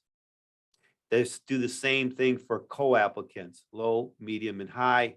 Medium should be used for the co-applicants as well. Then there's the note rate and the final APR. Total principal and interest, pity, it's a pity, total principal, interest, taxes, and insurance, total closing costs, any origination fees, discounts, credit report, monthly insurance amount, investor name. This is whether we're sold on the secondary market. And if you look at the investor purchaser amount, it shows you how much they paid to buy it on the secondary market. If I take the top one, I don't know, 101.01, I would multiply that by the loan amount and come up with an amount that IndyMac did to purchase that loan. You can see the kind of profit that they make. The higher, why do they get more? Well, if they charge people higher interest rate, right? What's the price of a car? When you go to buy a car, what's the price of the car? Well, whatever you negotiate. And it really is that way with lending. Whatever the lender negotiates. If the loan officer sells you into a higher interest rate and your qualifications maybe warranted a lower interest rate, then they'll sell it for a higher amount on the secondary market, and they can get more higher commission if they're paid on a commission basis. Same thing with mortgage brokers and that. It can go the other way too, as well. It's interesting to actually see the amount that they sold it on the secondary market. And then the last one, so crucial. This is the automated underwriting, approve eligible, EAI meets guidelines, and there's some where they don't meet the guidelines. So here's what I found through Charles Complainant from the electronic database. The application date was 8/31/07. It was denied 10/10/07. It was conventional purchase. It was owner occupied. The loan amount was $60,000. The action taken was a denial. Rate, Black or African American. Total income was $35,000. The loan officer and underwriter identified by name. I can search for them and see how they approve or how they, a minority, non-minority borrowers. The product type, 30-year flex 100. Product description, oops, it's supposed to be -138, -30-year conforming flex 100. Loan to value, combined loan to value is 100%. Appraised home was 77. Purchase price 61. I'm not sure how the loan to value gets computed that high. Debt to income ratio 37.39%. Housing expense 26.52. Credit score is low, median, high. 781, 782, 791. The note rate was 7.735. The final APR was 8.547. Automated underwriting recommendation was approved eligible. It's a lot of information from that electronic database. And this is corroborated by the HMDA report as well, right? Both the non-public one, which has the same information in. And the reason is they typically take the database and then they use that to do the HMDA reporting. And they take that same database, they use that when they go to pool the loans to sell them on the secondary market. So here's on the loan programs and rate sheets. And if you look at the product, number 7, Flex 97-100 program has the product codes 138 fixed and payment type, document type. All right, that's a product matrix. Here it is, more detail, Flex 97-100. And I'm really looking at the loan to value ratio. I think that's real important. It says 100 Flex primary, go up to 90, 100% maximum loan to value ratio, maximum combined loan to value ratio is 100%, and so forth. So it's a matter of going through these. Minimum credit scores, 575 for loan to values greater than 95%. Scores for loan to values less than 95% are determined by desktop underwriting. And so I'm looking at the loan programs. Then if I look at the rate sheets, these are the rates for the Flex 97-100. And I got the date closest to when the decision was made. I use this October 1st, 2007. I have a variety of rates I could have chosen from. And the 130-year, make sure I got the right one. Is that the right one? Let me get the right program here. Sorry. It's 30-year Flex 100. So 30-year Flex 100. Okay, so that's at the bottom on the left and has the rate and the points. I'm not going to go into detail on the points, but where you see 130-year Flex 100, 138, it's got the rate 6%, points 3.750. So if someone wants a 6% interest rate, they have to pay 3.750 points. If the loan is, you multiply 0.0375 times the loan amount, that gives you the points that have to be paid. So you pay more to get a lower interest rate. If you look toward the bottom, I'll take the 7.375. It's got parentheses 0.375. That's just profit to the lender. In other words, that can be a commission, or it can be, a commission to the loan officer if they're paid on a commission basis. But because they're receiving more money, it's a more valuable loan if at a higher interest rate than it would be at a lower, because the higher income stream at a higher interest rate. So either way, right, the buyer pays to get a lower interest rate, but the buyer doesn't get a benefit for a higher interest rate. If they sell you into a higher interest rate, it's profit to the lender, or profit if it's on a commission basis to a loan officer or to a mortgage broker or to a correspondent lender. So it makes a big difference. The par rate is whatever is closest to 0. So here, the par rate, the actual rate would be somewhere between 7.125% and 7.250%. So I guess it would be what? Somewhere between, it would be 7.75% or 7.175 or something like that. Let's see, 75 divided by 337 plus 125. Yeah, somewhere around there. That's what the rate is. They consider the market interest rate, par rate. And so you can get, above or below that typically is being offered. All right. So what are the lending guidelines? Do they apply? I looked at the Flex 100 guidelines, and these are the guidelines for it. This puts a little bit of problem because it looks like the minimum loan to value requirements, the minimum is 95.01. So this would be okay. Purchase with secondary financing, no. Purchase with no secondary financing, minimum loan to value 90% minimum combined loan to value 90%. Like, I would think it would say maximum loan to value, but it doesn't say that.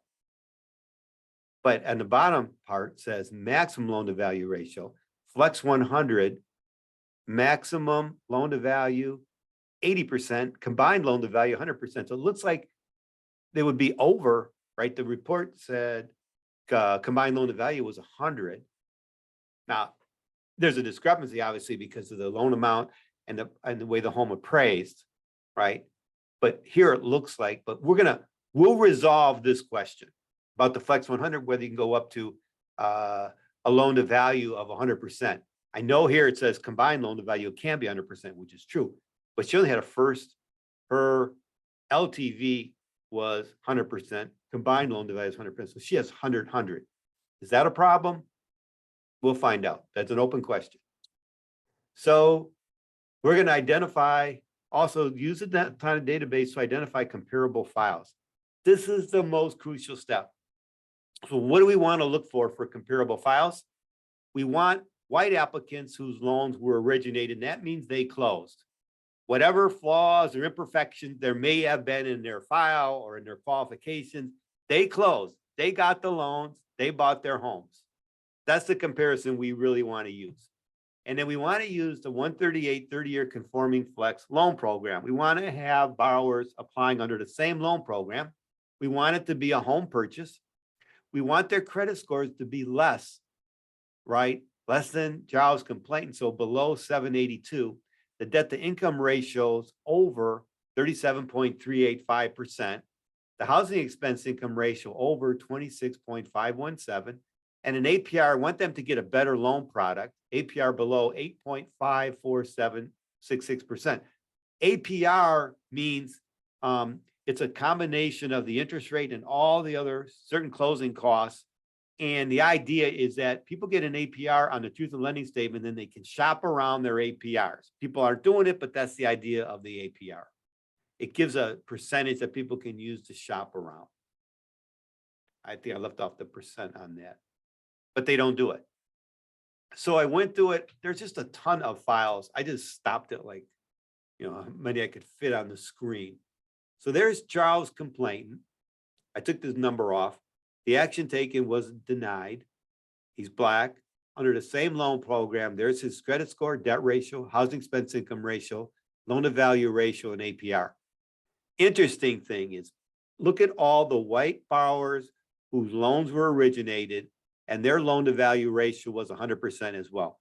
That tells me right away that the loan to value ratio can be 100%.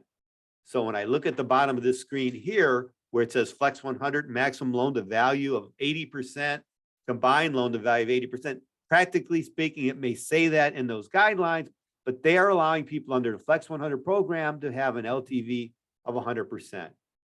Why? Because that's what they do. They just do.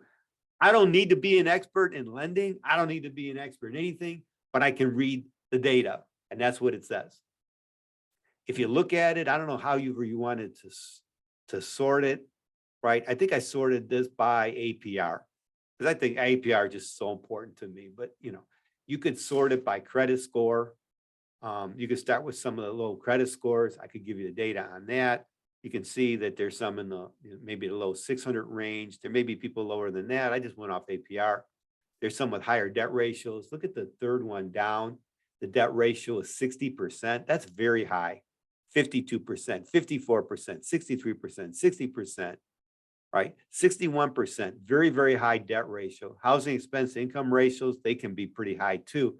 One is at 48%. One is at another at 48%. So they can be pretty high too. Their APR, it's really telling, right? He received a very high APR in comparison to lesser qualified white applicants. This is really, really crucial information. If you get to this point, you are on your way to successfully handling a lending complaint. And so let's plug it in to see if we have a prima facie case. Is the complainant's member protected class entitled to protection? And the respondent was aware of the complaint's protected class status? Yes, it's an electronic database, and the HMDA reports, public and non-public, show his race as Black or African American. Number two, he applied for a loan. I got that unqualified. He applied for a loan. Yes, right. The database and HMDA reports show he applied on 8/31/2007, and the loan number ends in 57. Applied for a $60,000 conventional purchase loan, and the loan program he applied for was a 138 30-year conforming flex 100. Property was owner occupied. Was he qualified?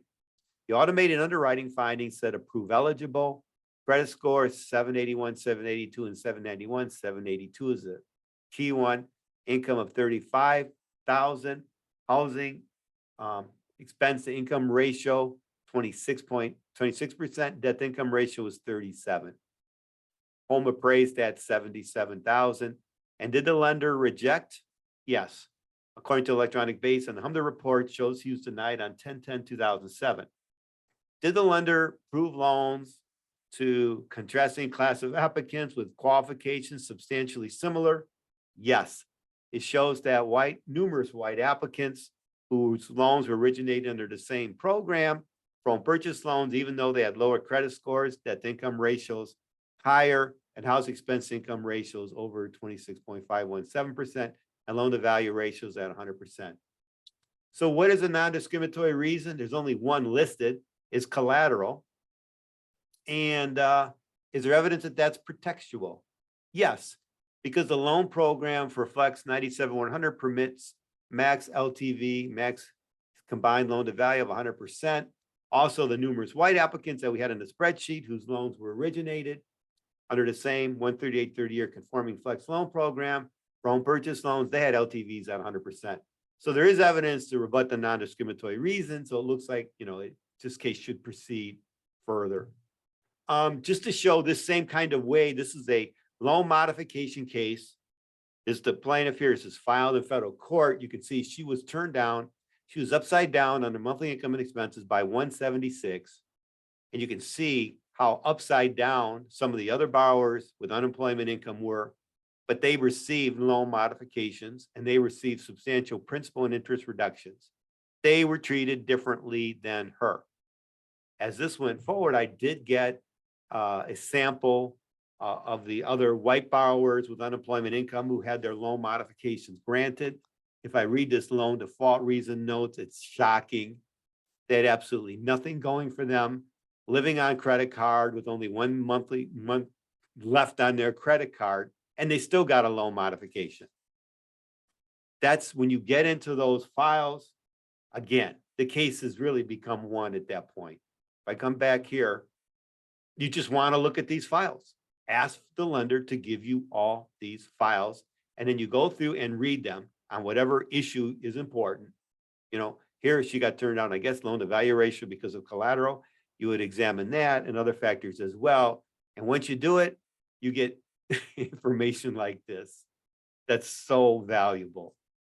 In this case, I didn't know anything about it. There's a Department of Labor unemployment benefits tool, which is used to extend the unemployment benefits beyond the 9-month cutoff. And that's what they use for the white applicants who receive loan modifications. Ms. Austin didn't get the benefit of that. I would never have known about that until I read through those comparable files. It got to get comparable files. And then you just present it to a court or jury. And that's how a lending case gets put together. One last part, key lending documents and doing a statistical analysis. What are the key documents? Residential loan application, resident underwriting appraisal report, desktop underwriting report, statement of credit denial, termination and change, and uniform underwriting transmittal summary. That's for Freddie Mae, and mortgage credit analysis for FHA. So here's a residential loan application. There's a lot of information on it. I'm going to go through detail with it here. What I think is important here, it gives me the type of mortgage applied for. Right away, oh, this one here is conventional. Has the amount, interest rate, and so forth. And then things on the debt ratios, that everything should fit together real consistently. That's what underwriting and processing makes sure it's accurate. And then in the last page of it, it has information for government monitoring purposes. This is under HMDA, where they ask people to provide their ethnicity and race information for the borrower and core borrower and the sex. If not, it can be completed by the loan officer. They can do it by an observation. You know, there are times where it's not provided if people do it online and they don't want to furnish the information. Otherwise, they can, you know, be required to do a visual. Now, the appraisal report has all the information you need on the property. It is the key document when it comes to looking at the property. Property is 50% of the loan decision, the residential appraisal report. This is the key one, absolutely key one. This is the sample desktop underwriting report. At the top, it says whether or not it meets guidelines. It has various requirements that have to be met, credit and liabilities, so much information on here. You can look at it here. You really want to look at it. You can see the information that comes on the desktop underwriting. It's just a great report. Right, meets guidelines. It should have debt ratios and everything else on here as well. I probably skipped past it, but it will have that. Yeah, it's got on this page. It's got right at the top mortgage information, housing expense income ratio, total expense income ratio, and so forth. I mean, you could almost compare files just looking at these, you know, the desktop underwriting. And again, if someone gets, you know, they don't qualify under desktop underwriting, they're required to do manual underwriting. Another one is a statement of credit denial, termination, or change. This is required under the Equal Credit Opportunity Act. They have to be accurate in the reason that they give why they turn somebody down. And you can see these are the reasons. They can, you know, select as many as apply. And this should correlate with what they're reporting under their HMDA reports. Notice it's not fully complete. For example, it doesn't have, this example here doesn't have like inadequate collateral, things. I don't believe that's on there.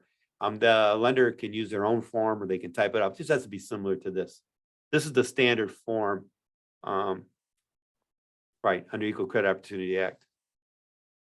There's also a Fair Credit Reporting Act relates to it too, for them to get a right of their credit report. And I like this one a lot. This is Fannie Mae Underwriting Transmittal Summary. And this form has, it's like, think of it this way.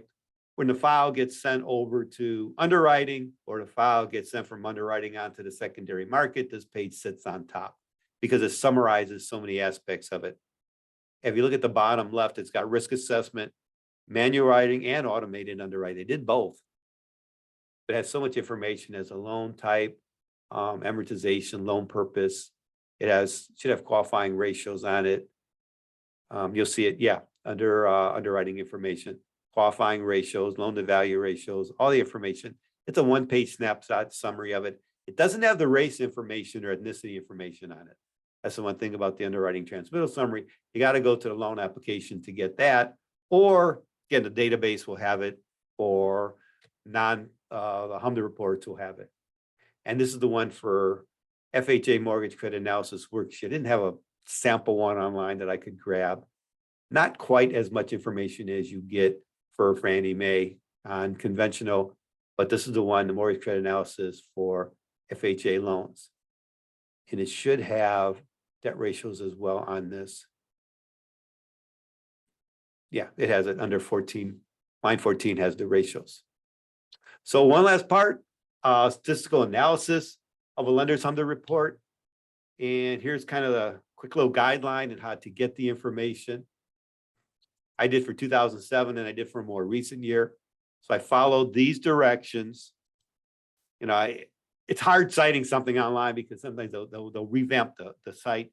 They used to have it all available. You could download a whole program, very large, like a gigabyte and a half of data, real handy formula, but it's not there anymore, unfortunately.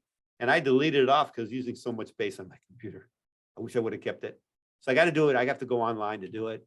And this is the information I want you to fill it in. But this is how it kind of comes out by going under Quicken Loans. And you can see it gives you a disclosure report, breakdown, approval, loans originated, loans approved and not accepted, applications denied. They didn't report any denials or any withdrawals, and files closed for incompleteness. And it breaks it down by American Indian, Asian, Black, or African American, Native Hawaiian, Pacific Islander, white, and so forth. And you can see, for example, if I go to whites, total applications received 702, originated 564, approved and not accepted 42, denials were 96. When it comes to Black applicants, 241 applications were received, 142 originated, 15 approved but not accepted, 84 denied. And I thought I didn't put the date in here. here's going through, walking through it for 2017. And I completed it for, look at this. These are pretty significant. I mean, off the chart, really. For 2007, look at the origination rates for Black applicants, 58.9 in comparison to 80% for white applicants. The now rates were almost 3 times, 34.9%, 35% for Black applicants in comparison to just 13.7, close to 14% for whites. Very significant. For the next year, right, I went through and completed the same thing. And you can see the numbers. It's not as, there's the discrepancies are not as large for 2017. Origination rates for Black, 63% in comparison to about 74%. Still a disparity, not as large, outrageously large as it was in 2007. The denied rates, 33 to 21 or close to 22. So that's what, how you put it together, right? And then buttress the information and then show the statistical evidence. So if I, to go back with this is some pretty strong evidence for Charles' complaint, because that's the year of his application. There was a problem, right? So I think, on the paper anyways, looks like a strong case. Of course, there have to be interviews or depositions to be conducted, but it is still very, very helpful information. It looks like there's evidence to support each element of a prima facie case. There's no direct evidence of discrimination. There is evidence to support each element of a prima facie case, and to show that their non-discriminatory reason, inadequate collateral, right, is probably false and pretextual. I hope this is helpful in terms of putting together a lending complaint, the basics on the lending complaint. Thank everybody for participating. Please feel free to put in the chat or send an email anything else you'd like to know, any future training topics that would be important to you. And just a reminder, again, our services, we do housing complaint intake, investigation, testing, enforcement, and resolution, all provided free of charge. We answer other housing related questions. We also provide quite a bit of other housing training and education. Like every week we're doing training with some group or another. We're assisting municipalities and others when it comes to, strengthening, improving their ordinances, whatever we can do to assist people and make housing available for people of all backgrounds and ethnicities. Feel free to contact us, 313-579-FAIR, or you can go online at fairhousingdetroit.org. Again, I will be posting this online. But again, thank you everybody for participating. We're always available to answer questions. And I'm going to stay on if people have questions, and I'll unmute and, let everybody, as we can, I'm turn off the recording, but feel free with the recording off to share any kind of information, comment, question, anything that you're free to share. I'll call this the encore part of our webinar. Thank you so much for signing up, registering, and participating at this training. Hopefully see you guys again at a future webinar.